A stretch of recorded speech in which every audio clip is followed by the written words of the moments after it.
Number 14, you will never be ready. Okay? Never. So when I started my first company, my own funds, my own partner, I was building $1 million home, and my wife at the time was 8 months pregnant with our third child. The other two were still kids. And the builder that was building my home took off with $75,000 of my money before he was done or finished building the home. And so I had to chase him down, liens on the house. It was a nightmare.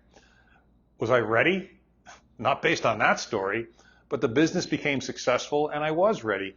So don't let the fact that there's something else that you could do, or you don't feel ready, or you're a little bit scared or reticent to do this or do that, you're never going to be ready.